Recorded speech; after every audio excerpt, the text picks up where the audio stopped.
Sailing ship captures a narco sub. A three-masted sailing ship belonging to the Ecuadorian Navy last week captured a so-called narco sub, a homemade low-profile vessel designed to transport illegal narcotics, in the Pacific Ocean off Colombia, according to a statement from Ecuador's military.It said the barque Guayas, used to train naval cadets in seamanship, interdicted the narco sub in international waters between the exclusive economic zones of Colombia and the Ecuadorian islands in the Pacific.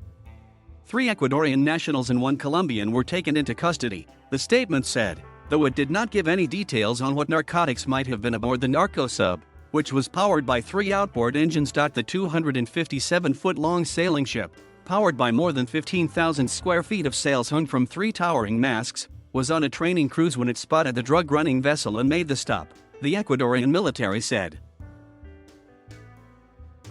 The Guayas is designed to carry 80 cadets as well as a permanent crew of 36. Most narco subs are actually LPVs, essentially boats with most of their bulk below the waterline, although more advanced versions are what is known as semi-submersibles, vessels with just a hatch and air intakes above the surface. The LPVs first emerged in the late 1990s as Colombian drug cartels looked for ways to evade United States law enforcement patrols in the Caribbean Sea and get their illicit cargo into the U.S. Sailing ships had their heyday in the 18th and early 19th century as European powers like Great Britain, France, and Spain built naval fleets to protect their commercial shipping interests. But the advent of steam power in the mid-1800s quickly relegated sail-powered military vessels to the scrapyard. But several nations still use sailing ships to train recruits in basic seamanship.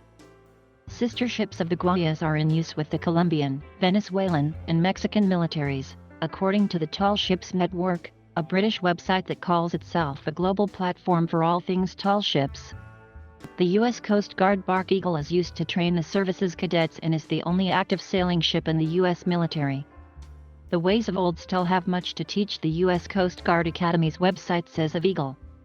The conditions and situations that you face under sail can't be replicated either in a classroom or aboard today's modern ships. Totally dependent on wind, waves, and currents, quickly learn how these forces of nature affect a vessel.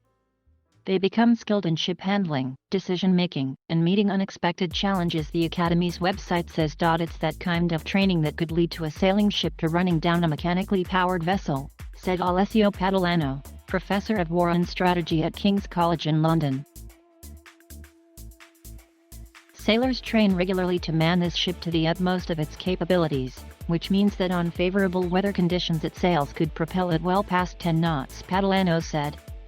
Whilst this is not a speed comparable to modern ships, when combined with a proficient crew, it would certainly give the ship an edge over 4 narcos on a homemade drug-carrying raft, fast as it could have been, he said.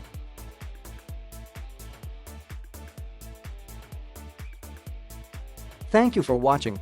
Please subscribe.